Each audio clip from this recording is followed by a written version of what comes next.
नहीं उसमें उसमें क्या मुझे कोई लिखा है आपत्ति नहीं क्या है। नहीं होता। वो 9 ग्रहों के लिए हम भी कराते हैं साल में एक बारी, 9 ग्रह शांति यज्ञ, ठीक है ना। हाँ चले, मुझे तो वो यज्ञ से तो कोई उसका फिलहाल लेना देना उसका नहीं है, मोक्ष मगर से मेरे कोई लिए लेना देना नहीं है। हाँ उसका मेरा भी मोक्ष से उससे कोई लेना यज्ञ देना वगैरह से कोई नहीं, मगर ये है कि तप जो है, क्योंकि मेडिटेशन की बात हो रही है। अब ये देखें, आप ये कह रहे हैं कि तप जो है उससे नहीं पता चलता। हाँ हाँ, मैं ये एक तापित ना, कृष्ण ही एक्सप्लेन कर सकता है। हाँ एक मिनट रुकिएगा, मैं ना इसको रिमूव करके दिखाना चाह रहा हूँ। एक रुकिएगा, ठीक है ना। ये देखेंगे, वो कहते हैं ज्ञान से उत्तम जो है मेडिटेशन है। मैं 12 का ना 12 ओपन करता हूँ, एक मिनट रुकिएगा जरा। 12 के 12 में क्या लिखा हुआ है, जरा एक मिनट, जरा थोड़ा सा चक्कर लगाते हैं गीता का ना। 12 के 12,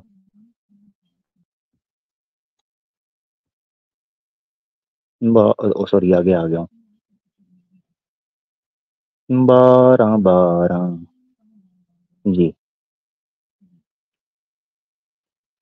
ये देखिए, अभ्यास से हाँ ज्ञान का स्थान ऊंचा है, क्योंकि ज्ञान न होने से उल्टा अभ्यास, मूर्ति पूजा आदि, ये ब्रैकेट में इन्होंने डाला हुआ है, आर्य समाजियों का, चेक करें। तो ओके क्योंकि ओके ज्ञान फाइन। न होने से उल्टा अभ्यास करने से और अधिक हानि होती है। ज्ञान से महापुरुषों के चरित्र तथा परम पुरुष परमात्मा का ध्यान और भी विशेष स्थान रखता है, क्योंकि ज्ञान मात्र से कोरा ज्ञान ही रह जाता है, वह आचरण में परिवर्तित नहीं होता। किंतु ध्यान से फिर सब शुभ कर्मों की चारमावस्था चरमावस्था सर्व कर्म चरमावस्था, फल हाँ। त्याग, हाँ ठीक है, हाँ चरमावस्था, चरमावस्था सर्व कर्म फल त्याग की प्राप्ति होती है, और इसके अनंतर ही शांति प्राप्त होती है। अब यहाँ एक बात की गई, वो कहा गया ज्ञान से हाँ महापुरुषों के चरित्र तथा परम पुरुष परमात्मा का ध्यान और भी विशेष स्थान रखता है। ध्यान, ठीक है। अब यहाँ मैं वर्ड देखना चाह रहा हूँ, ये आया है ज्ञान तद ध्यान मर, तो विशेष है, उससे विशेषते ध्यान। ध्यान जो है ये चलते फिरते भी हो सकता है, या बैठ के स्टिल होता है। ध्यान देखो, मर्म न जाने, एक मिनट सर होल्ड करना, मर्म न जाने तो ठीक है।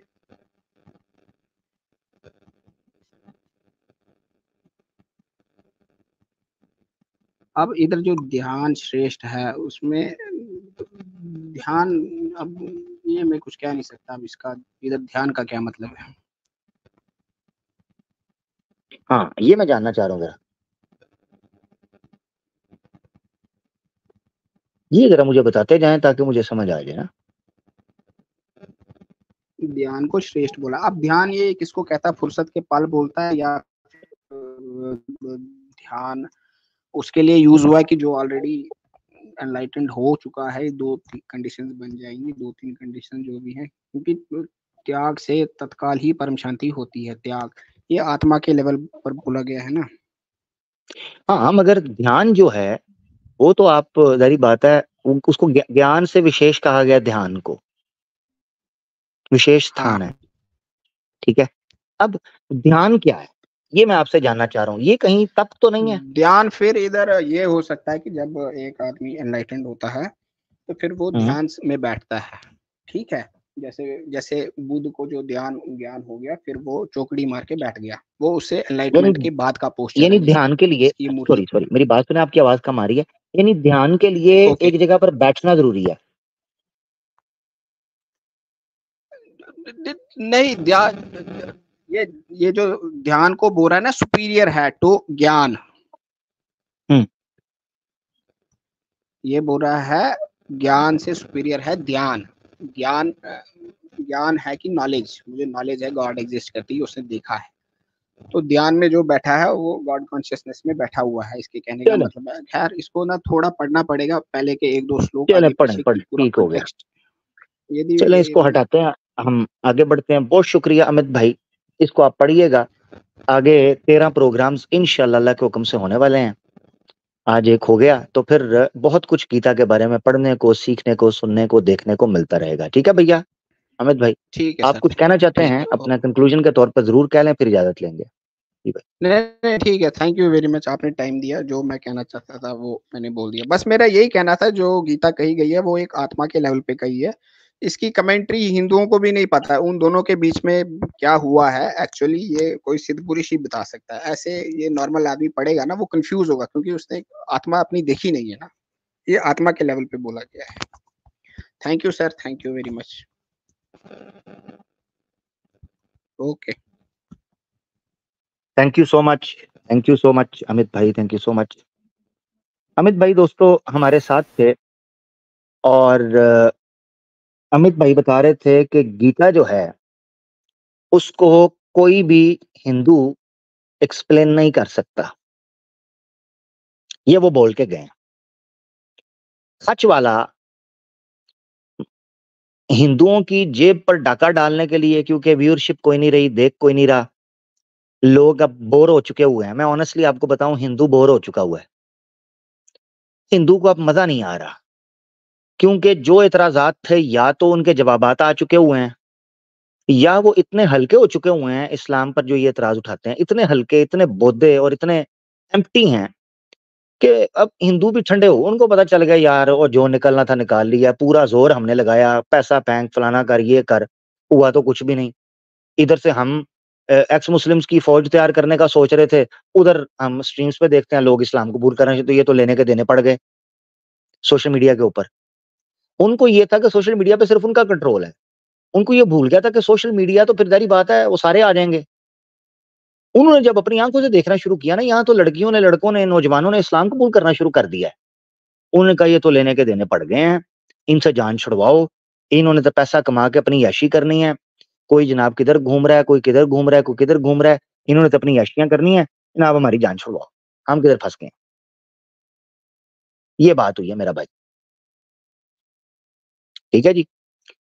अच्छा जी, मैं देखता हूं कोई सनातनी, एक मिनट जरा रुकिएगा। ये सनातनी है, अनन्य हाँ भक्त। जी, हाँ जी, अनन्य भक्त, हाँ। रेफरेंस लेके आ, चल अनन्य भक्त का, चल एक चक्कर लगा कर, तेरी ऐसी की तैसी, तेरी अकड़ तोड़ूंगा पहले, चल पट। अनन्य भक्त, अनन्य भक्त, पहले रेफरेंस लेके आ, या अब आएगा तो कहना है आमिर भाई मैं क्षमा चाहता हूं, मैंने आपके साथ टीटो पार्टी करने की कोशिश की, मगर आपने रैप्टे रसीद किए मेरे कनपटी के ऊपर। अब मेरे दिमाग का जो पुर्जा है वो टाइट हो गया है।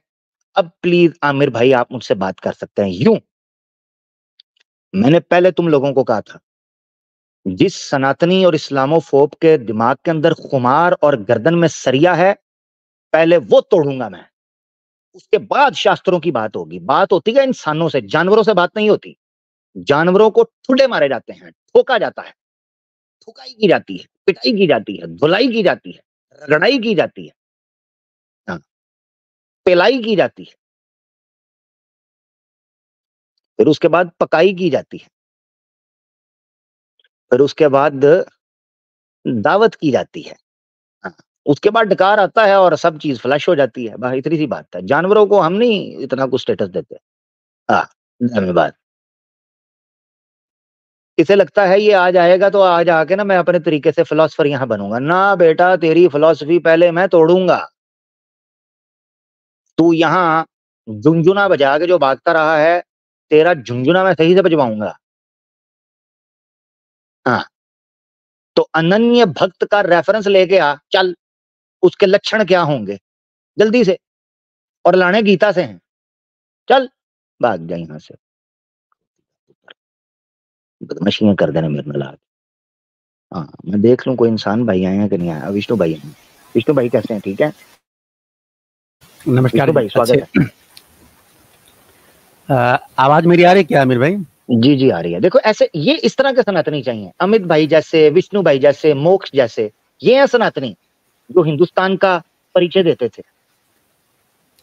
जी बहुत खूबसूरत परिचर्चा। मैं तो बड़ा बहुत ध्यान से इसको देख रहा था और मुझे बड़ी दिनों से उम्मीद थी इस बात की कि कोई स्ट्रीम इस तरह की हो जहां इस तरह की गंभीर चर्चाएं हों। बहुत बहुत धन्यवाद आपका। Thank you, thank you. Vishnu भाई, स्टार्ट में तो आप ऐसे ही कहते हैं, उसके बाद बात पता चलती है ना, तो बात शुरू करें जी।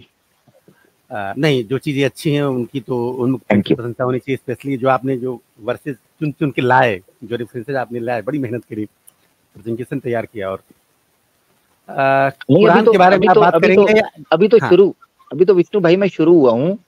अभी तो बहुत एंगल से हमने चीजों को देखना है, समझना है, जानकारी लेनी है। अभी तो 13 प्रोग्राम पड़े हुए हैं इंशाल्लाह, और ये इनको श्रेय इनको जाता है। हम सौभाग्य हैं ये जाहिल के और खच वाला के, एक्स मुस्लिम्स के। देखिए, कभी कभी ऐसा होता है कि हमारे यहाँ परंपरा है कि हम दूध को जमा के दही बनाते हैं, लेकिन दही के गुण उससे अच्छे होते हैं। दूध को खराब करना उद्देश्य नहीं होता है, और दही को भी मथते हैं, उसमें से घी निकलता है। तो कभी कभी ऐसा होता है ना कि लोग उद्देश्य तो कुछ होता है, लेकिन उसमें से कुछ अच्छी चीजें निकल के आती हैं। अब हमारे जैसे लोग जो थोड़ा सा कुरान को समझना चाहते हैं, जानना चाहते हैं, और कहीं ना कहीं भाषागत जो कठिनाइयाँ आती हैं वो आती हैं, थोड़ा सा उम्र भी आड़े आती है, तो उनको आपके माध्यम से बहुत कुछ सीखने को मिलता है। तो ये तो मेरे लिए कम से कम बहुत अच्छी स्कीम रहेगी, बहुत अच्छा मतलब ये सीरीज रहेगी। अब विषय जी, और एक थोड़ा सा सुझाव है कि ये जो कुरान के जो वर्सेज आप कोट कर रहे हैं, अगर आप इनको मतलब इस तरह से उठाएं कि वो वर्सेज भी लिखे रहे, इनका हिंदी ट्रांसलेशन भी रहे, तो थोड़ा सा हमें और समझने में मदद मिलेगी। केवल आपने भी नंबरिंग कोट की, हो सकता है आने वाले स्ट्रीम में आप उनको भी डिटेल में इनके सॉरी मैं सुन नहीं पाया। क्या कुरान के जो आपने वर्सेज अभी रखे हैं सामने, मैं उसको मोबाइल से मैं देख रहा था, तो मोबाइल से मैंने उसको खींचा, उसकी स्नैप खींची। कुरान का 2 का 164, 30 की 24 और 45 की 5, 13 की 4, और ये आपने की, मैंने इनका स्नैपशॉट एक लिया। इनके ऊपर मैं जी ये बिल्कुल ये वाली आपकी स्क्रीन पे स्नैपशॉट मैंने लिखा। तो इसमें जो 2 के 164 का हिंदी ट्रांसलेशन मैंने किया, थोड़ा सा ही मैं कर पाया। इसमें लिखा है कि जो लोग बुद्धि का प्रयोग करते हैं उनके लिए बहुत सी निशानियां हैं। आकाशों तथा धरती की रचना में, रात तथा दिन के आने जाने में, तथा उन नावों में जो लोगों के लाभ का सामान लेकर समुद्र में तेजी से चलती हैं, तथा उस जल में भी जिसे अल्लाह आकाश से उतारता है। दूसरी जगह इसका ट्रांसलेशन मुझको ये मिल रहा है कि निसंदेह आकाशों और धरती की रचना तथा रात और दिन के बदलने में, तथा उन नावों में जो लोगों को लाभ देने वाली चीजें, और इस तरह से ट्रांसलेशन इसमें मिल रही हैं। यानी ये निशानियां क्या अल्लाह की विशेषताओं का इशारा कर रही हैं? आप इनको किस तरह से, मतलब ये किसका रेफरेंस आप मुझे दे रहे हैं, थोड़ा ये बताएं तो फिर मैं आगे की बात करूं। जी, ये आपके सामने आयत खुल गई है, जबरदस्त। मैंने आयत इसीलिए कोट नहीं की, और मैंने उसको सिर्फ कोट कर दिया था इस एतबार से कि जिसने देखना देखा। ये अच्छी बात है, आपने देख लिया, ठीक है। अब आप इसमें मुझे ये बताएं, इसमें आप समझना क्या चाह रहे हैं, क्योंकि मैंने जिस कॉन्टेक्स्ट में आयत पेश की, ये बताया कि कुरान ने कौमीन याकिलून, अकल वालों के लिए, क्या पढ़ा आपने? ट्रांसलेशन स्टार्ट कहां से होता है इसमें? अच्छा, ट्रांसलेशन में पढ़ता हूँ जो मुझे मिला नेट पे, यही मेरा मसला है। निसंदेह आकाशों और धरती की रचना तथा रात और दिन के बदलने में, तथा उन नावों में से जो लोगों को लाभ देने वाली चीजें लेकर सागरों में चलती हैं, और उस पानी में जो अल्लाह ने आकाश से उतारा, फिर उसके द्वारा धरती को उसकी मृत्यु के पश्चात जीवित कर दिया, और उसमें हर प्रकार के जानवर फैला दिए, तथा हवाओं को फेरने बदलने में उस बादल में जो आकाश और धरती के बीच वशीभूत किया गया। उन लोगों के लिए बहुत सी निशानियां हैं जो समझ बूझ रखते हैं। ये 2 के 164 का हिंदी ट्रांसलेशन। अब रुकिएगा, ट्रांसलेशन आपने जहां से भी किया, मैंने अभी देखा नहीं है कौन सा ट्रांसलेट आप कर रहे हैं, मगर 1 मिनट के लिए मुझे मिला, मैंने गूगल से ट्रांसलेट किया और ये मुझे मिला। पता नहीं, मैंने तो आपको पीडीएफ दी थी, फिर भी आप गूगल से कर रहे हैं, तो आपकी मर्जी है, मैं क्या कर सकता हूँ। वो पीडीएफ मेरे सामने है, उसमें भी लगभग ऐसी चीजें हैं। तो बस ठीक है, अगर वैसी ही हैं तो गूगल छोड़ें, वो पढ़ लेते हैं। चलें, खैर, जो भी आपने किया, मैं 1 मिनट के लिए उसको मान रहा हूँ कि ऐसे ही ट्रांसलेशन डिटो वही है जो आप बोल रहे। मैंने जिस कॉन्टेक्स्ट में आयत पेश की ना, वो है इन्ना फी, बेशक इसमें, आगे पूरी लिस्ट है, लआयातिन लिकौमी याकिलून, अकल वाले, इंटेलेक्ट वाले, रैशनल वाले, माइंड वाले, बुद्धि वाले, तर्क वाले, अकल वाले, शऊर वाले, समझने वाले, सोचने वाले, खोजने वाले, ध्यान करने वाले लोगों के लिए सब ट्रांसलेशन कौमी याकिलून के अंदर आती है। ऐसी कौम जो ये सब करने वाली हो, उनके लिए निशानियां। इससे ये चीज पता चली जो मैं सिद्ध करना चाह रहा था कि कुरान नॉलेज बेस कौम को ऑडियंस बनाता है, ना कि कहता है अंधों की तरह जीवन बिताकर चले जाओ। कुरान ये नहीं कहता। कुरान कहता है अकल वालों के लिए निशानी है। अब मिसाल के तौर पे यहाँ क्या निशानी है, आप ये जानना चाह रहे हैं? ये जो प्राकृतिक चीजें आपने दिन का होना, रात का होना, तमाम चीजें दिखाई, यानी वो ये साबित करती हैं कि कहीं ना कोई ईश्वर की सत्ता मौजूद है। इन चीजों को देखो और उस पर यकीन करो, जहां तक मैं समझ पाया हूँ। यानी ये चीजें उसके होने का प्रमाण देती हैं। हाँ, दो चीजें मैं आपको एक चीज बताता हूँ। हाँ बिल्कुल जबरदस्त, होने का प्रमाण भी देती हैं। और एक और चीज है जो आपने समझनी है, जो यहां से पता चलता है, वो ये है, नंबर एक, कोई है जो ये सारी चीजों का तख्लीक भी करने वाला है और इनको ट्यून भी किए हुआ है। यहाँ एक वर्ड यूज हुआ है अरबी जुबान में, वख्तिलाफ लैल वन नहारी। वख्तिलाफ, इख्तिलाफ वर्ड यूज होता है कंट्रास्ट के लिए। रात और दिन का कंट्रास्ट पॉसिबल तब होता है जब एक फाइन ट्यून्ड चेंजिंग की जाए। कंट्रास्ट जैसे आप पिक्चर के अंदर मुख्तलिफ कलर्स देखते हैं, बिल्कुल, ठीक है, यानी रात और दिन, सुबह शाम ऐसे एक दूसरे के साथ लिपटे हुए हैं, ऐसे एक दूसरे के साथ इंटरमिंगल्ड हैं कि शाम ढलते ढलते आपको खबर भी नहीं होती शाम ढलती है। सुबह चढ़ते चढ़ते, यानी ऐसा नहीं होता कि जैसे कमरे की लाइट ऑन करते हैं आप, ऐसे होता है नहीं। यानी कमरे में अंधेरा है, आप आए, आपने बटन ऑन किया, एकदम सब रोशन हो गया, बटन ऑफ किया, एकदम सब बंद हो गया। मगर क्या दिन और रात ऐसे होते हैं? नहीं, धीरे धीरे सुबह फूटती है, धीरे धीरे शाम ढलती है। इसको बोलते हैं कंट्रास्ट, यानी प्रॉपर तरीके से ट्यून की हुई कंट्रास्ट है। वख्तिलाफल लैली वन नहारी। कुरान में और जगह पर भी आया है जहां ये बताया गया है कि ना सूरज चांद को लपकता है, ना चांद सूरज को। माने उसके बाद आगे चीज को बयान की कि रात और दिन एक दूसरे को लपेटे हुए हैं, ठीक है ना, लपेटते हैं।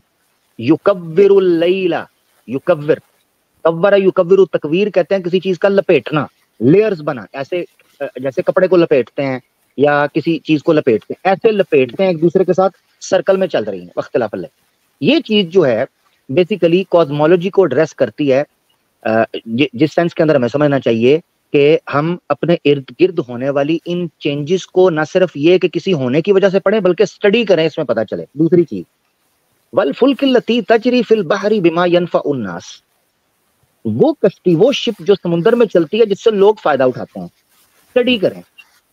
इससे आपको जो स्टडी निकल कर सामने आई वो ओशियोनोलॉजी की स्टडी है, और इसी तरीके से मैरीन लाइफ की स्टडी है जो आपके सामने आई कि समुद्र में कश्ती कैसे तैरती है, क्यों फ्लोट करती है, हवाओं का रुख बदलता है, उसको स्टडी किया जाए। वेव्स कैसे काम करती हैं, फोर्स कैसे काम करती है, और मुख्तलिफ चीजें हैं, शिप बनी।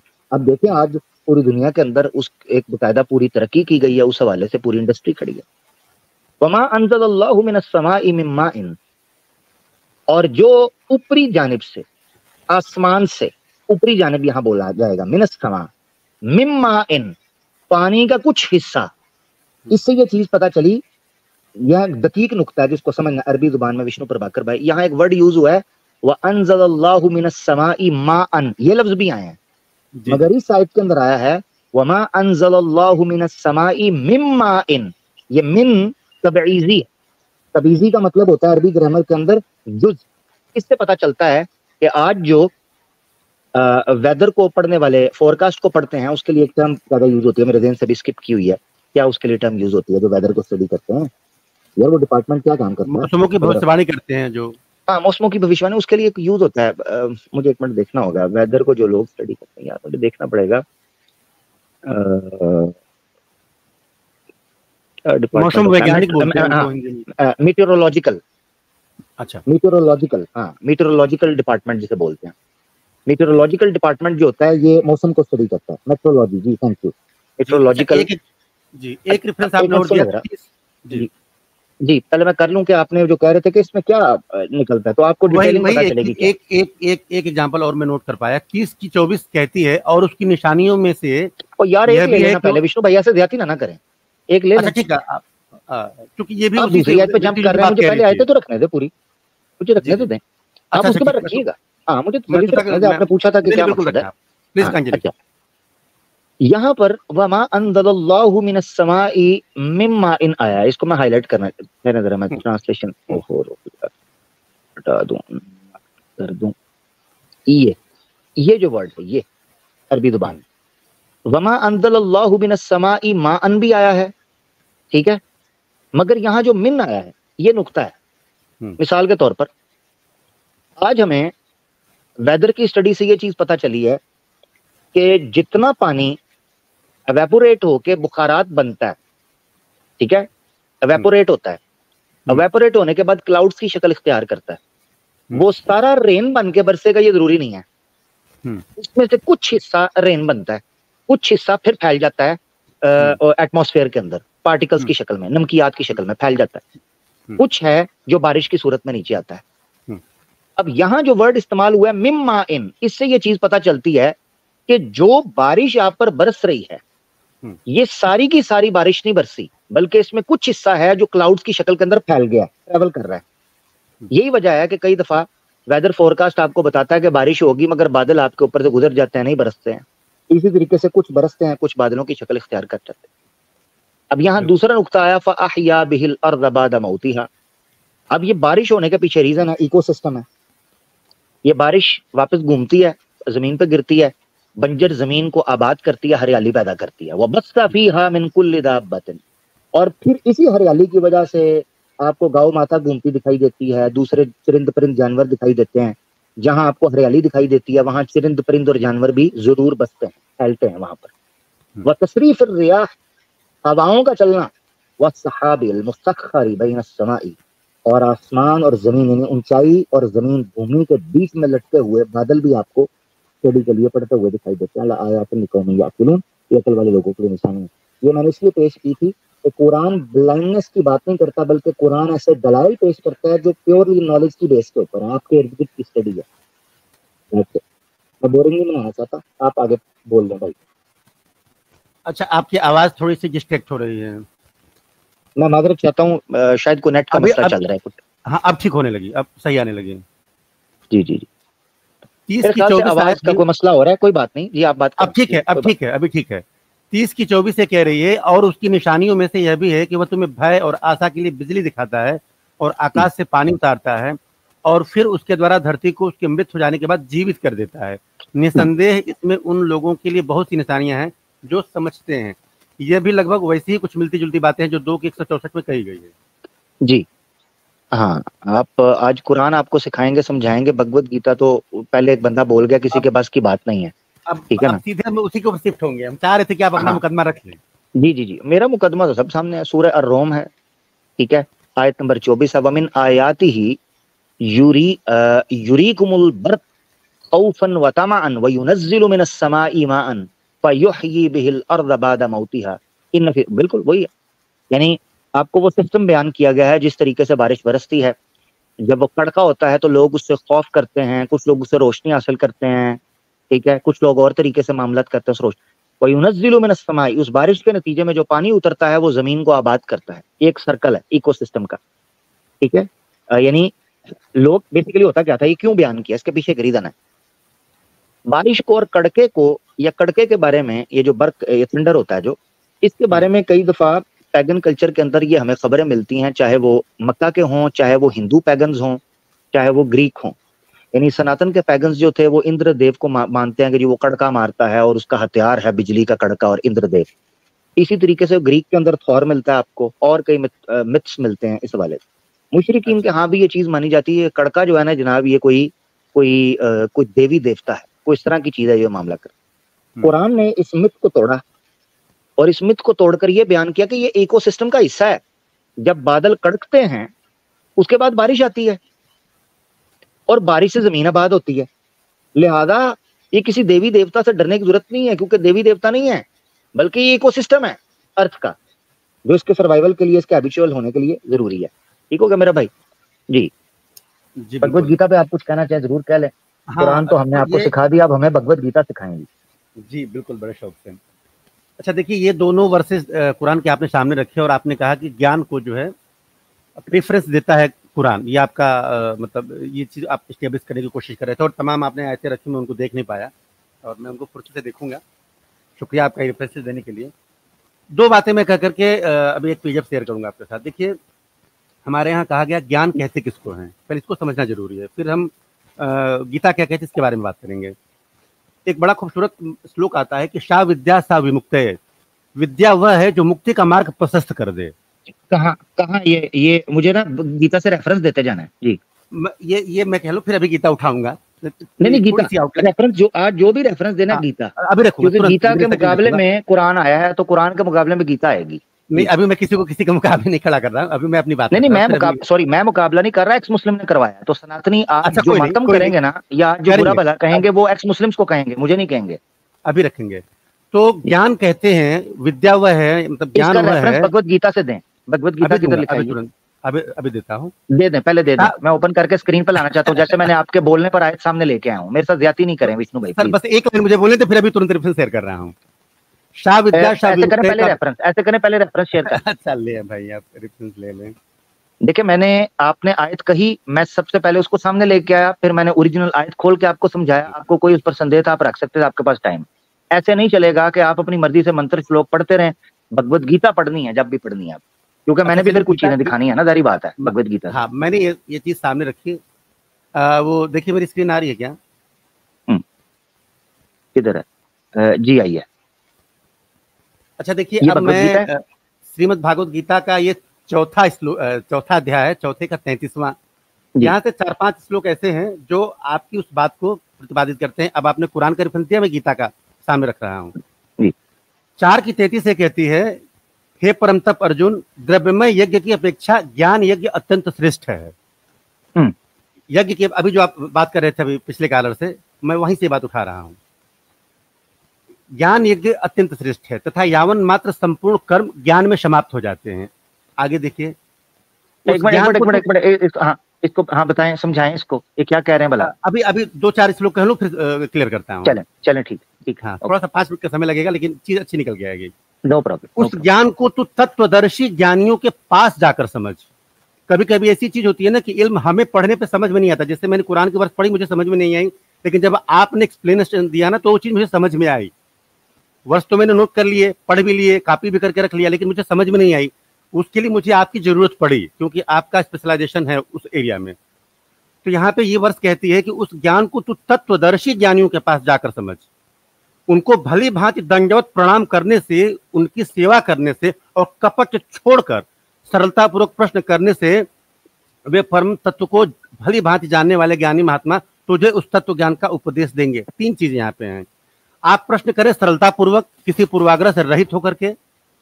आप अपने मन का कपट छोड़े और उनको इज्जत दे। दंडवत प्रणाम करने का मतलब कि उनको रिस्पेक्ट दे, तब जो है वो तत्व ज्ञानी है, जो उस चीज को जानता है, तुम्हें परमात्मा का उपदेश देगा। मतलब तुमको अगर कोई चीज पानी है तो तुम्हारे अंदर एक पोलाइटनेस होनी चाहिए। 34, मैंने आपसे पूछा, आपने मुझे बताया। अगर मैं आपके साथ बदतमीजी करता तो आप मुझे नहीं बताते, क्योंकि वो वर्सेज आपको क्लियर है, मुझे नहीं क्लियर है। आगे देखिए, जिसको जानकर तो फिर इस प्रकार मोह को नहीं प्राप्त होगा। अगर आपको ज्ञान की प्राप्ति होगी तो तुम मोह में नहीं फंसोगे जैसे तुम फंसे हुए। जिस ज्ञान के द्वारा तो संपूर्ण भूतों को निःशेष भाव से पहले अपने में से और पीछे मुझ सच्चिदानंद घन परमात्मा में देखेगा। जब तुमको ज्ञान की प्राप्ति हो जाएगी तब तुम अपने बारे में भी जानोगे, उसके बाद तब मुझको जानोगे। अब आगे देखिए, यदि तू अन्य सब पापियों से भी अधिक पाप करने वाला हो तो भी तू ज्ञान रूपी नौका द्वारा निसंदेह संपूर्ण पाप समुद्रों से भली भांति तर जाएगा। जब ज्ञान की प्राप्ति होगी तो तुम्हारा कितना भी पाप हो तुम उससे बाहर निकलोगे। आगे 37वां, क्योंकि हे अर्जुन, जैसे प्रज्वलित अग्नि, अब यहाँ पे एग्जाम्पल दिया जा रहा है कि जैसे प्रज्वलित अग्नि ईंधनों को भस्ममय कर देता है, वैसे ही ज्ञान रूपी अग्नि संपूर्ण कर्मों को भस्ममय कर देता है।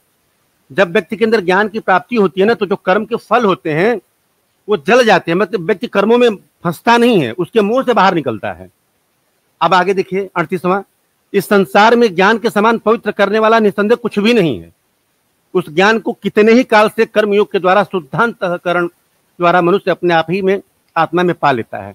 तो ये ज्ञान की इंपॉर्टेंस है, जिस ज्ञान के बारे में आप कह रहे थे कि कुरान जो है ज्ञान के महत्व को बताती है। जो सिम्टम्स आपने मुझे एग्जाम्पल्स दिए, जो प्राकृतिक शक्तियों को आपने प्रकट किया कि ये चीजें जो हैं परमात्मा की के होने का प्रमाण देती हैं।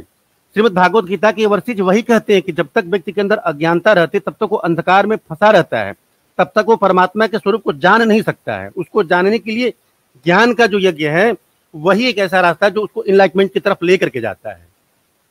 आगे और भी सारी चीजें हैं। ठीक तो है, ये ज्ञान रुकिए के जरा। महत्व को हाँ, श्रीमद् भागवत रुकिए। गीता भी कहती है क्लियर कट। रुक जाए और ज्ञान में दो चीज और जोड़नी है कि ज्ञान उसी व्यक्ति को हो सकता है जिसके अंदर अहंकार न हो, जो विनम्रता पूर्वक किसी अपने उस्ताद, यहाँ पे गुरु का भी महत्व है,